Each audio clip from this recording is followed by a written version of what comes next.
आस का दीप बुझ चुका है रावण, और अब शुभ संकेत भी क्षीण होने वाले हैं, क्षीण होने वाले हैं, क्षीण होने वाले हैं।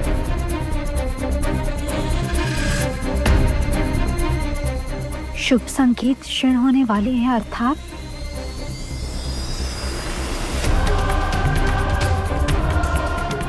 महादेव,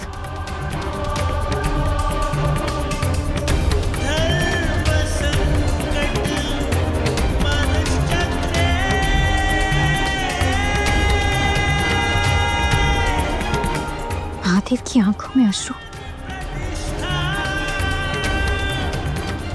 इसका क्या अर्थ है?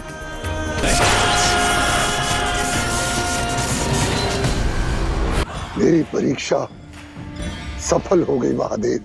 तुम असफल रहे रावण, असफल रहे रावण, असफल रहे रावण। सफल नहीं हुआ, किंतु आप तो प्रकट हो गए महादेव। मैं यहां तुम्हें बधाई देने नहीं रावण, तुम्हें सत्य बताने आया हूं।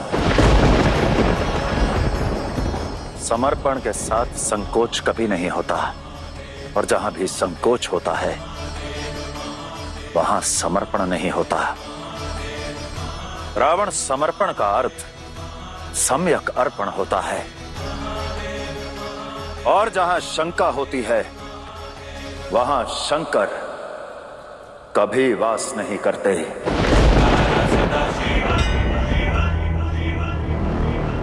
नहीं नहीं महादेव,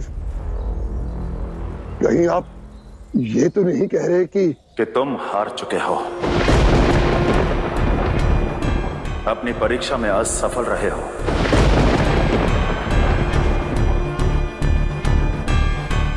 जिसे तुम ज्ञान कहते हो मैं विकार कहता हूं, जिसे तुम त्याग सकते हो, परंतु रावण, यदि तुम्हारा समर्पण संपूर्ण नहीं तो मैं तुम्हारी अर्पित की कोई भी वस्तु स्वीकार नहीं कर सकता, नहीं कर सकता, नहीं कर सकता।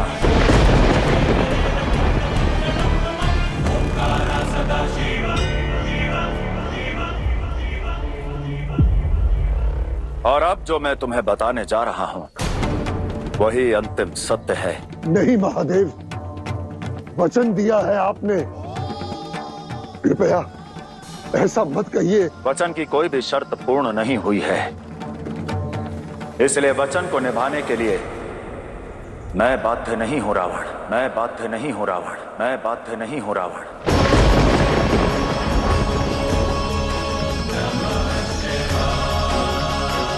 नहीं महादेव, अपने भक्त को इतनी असहनीय पीड़ा कृपया मत दीजिए, कृपया मत कहिए, ऐसा मत कहिए। कहना होगा रावण,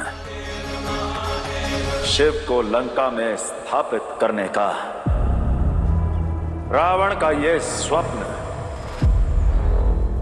अपूर्ण रहा, अपूर्ण रहा, अपूर्ण रहा, अपूर्ण रहा।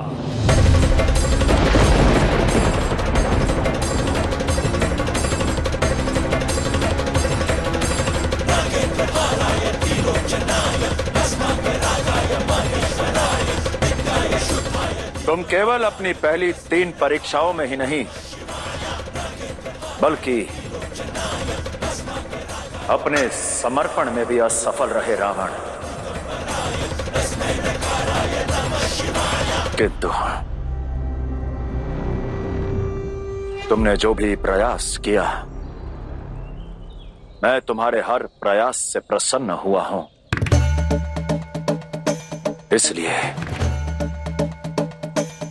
मैं तुम्हारे शीश, तुम्हारा बल और तुम्हारा ज्ञान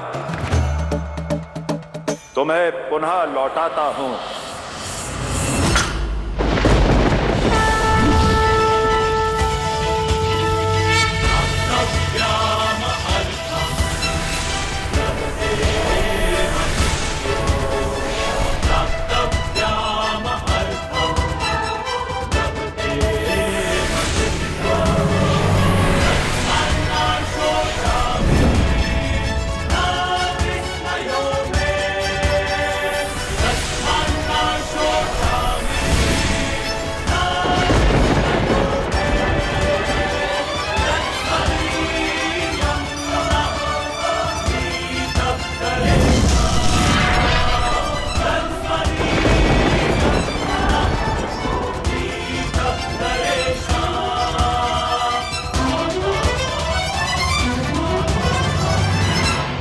स्मरण है ना रावण, मैंने कहा था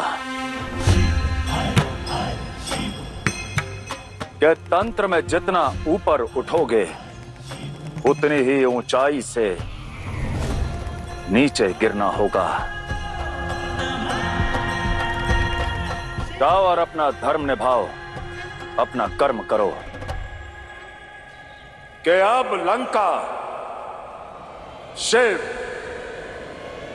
कभी नहीं आएंगे, कभी नहीं आएंगे, कभी नहीं आएंगे।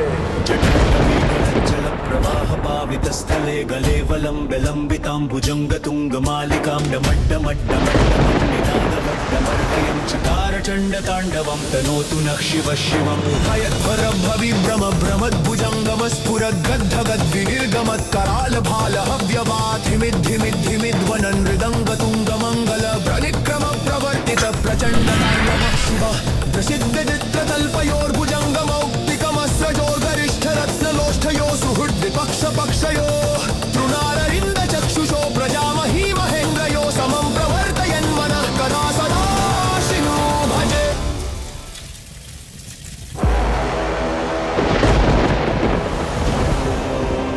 माता, आप इतना चिंतित क्यों हैं? मेरी चिंता का विषय रावण और महादेव के मध्य बिगड़ते संबंध हैं। रावण के कर्म उसके पथ को और भी कठिन बना रहे हैं। अर्थात जो नाते इस समय सुलझे हैं वो अब बिगड़ने वाले हैं। असुरों के भविष्य के लिए युद्ध का एक नया अध्याय आरंभ होने को है। आप कहना क्या चाहती हैं माते? इस अंधकार में जब हर प्राणी अपना स्वार्थ देख रहा होगा तो हमें दृढ़ रहना होगा, अपने अंतिम लक्ष्य को पाना होगा। राहु केतु असुर कुल का गौरव बढ़ाना होगा। किंतु क्या तुम दोनों सच हो? मेरे स्वप्न को सत्य बनाने के लिए तत्पर हो? असुरों की जीत के लिए हर सीमा पार करने के लिए सच हो? असुर माता तीती के लिए उनके ये पुत्र प्राण भी दे सकते हैं। माता, आप केवल आदेश दीजिए। युद्ध समीप है, सब सज्ज हो जाओ और एक बात गांठ बांध लो कि असुरों की युद्ध नीति युद्ध भूमि में नहीं, अंतर मन में रची जाती है। बल से नहीं, छल से खेली जाती है।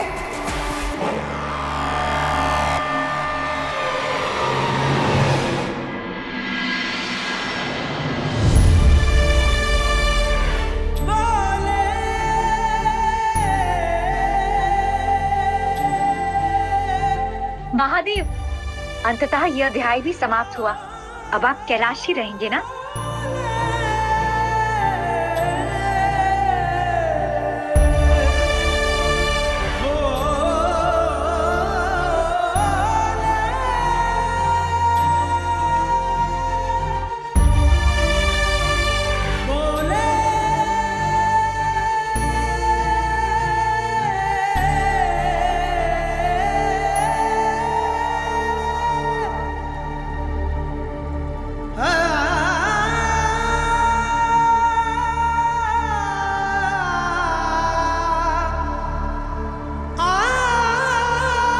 महादेव, अब तो रावण का अध्याय भी समाप्त हो गया, फिर आप दुखी क्यों हैं?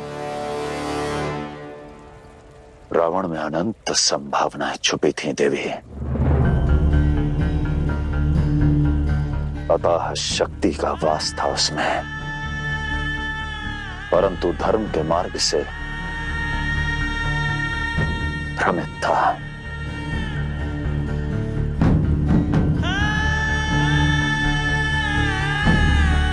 जानती हैं देवी पार्वती, एक गुरु के लिए सबसे अधिक दुख की बात क्या है? कि उसका एक शिष्य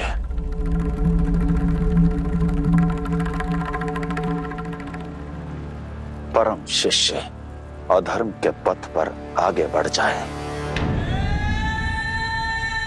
चिंता यह है कि शिव के सानिध्य में जो ना कर पाया वो अकेले भी नहीं कर पाएगा रावण। आस का दीप बुझ चुका है रावण, और अब शुभ संकेत भी क्षीण होने वाले हैं, क्षीण होने वाले हैं, क्षीण होने वाले हैं।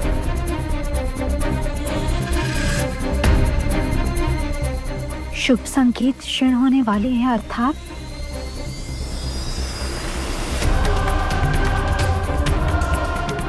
महादेव,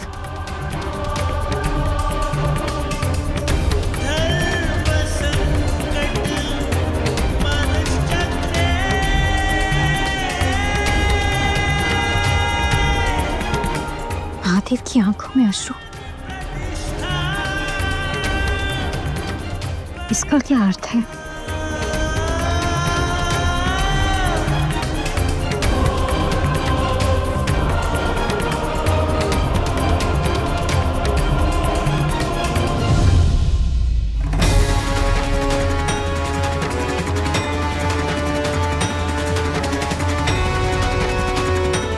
तुम असफल रहे रावण कि अब लंका शिव कभी नहीं आएंगे। जहां शंका होती है वहां शंकर कभी वास नहीं करते।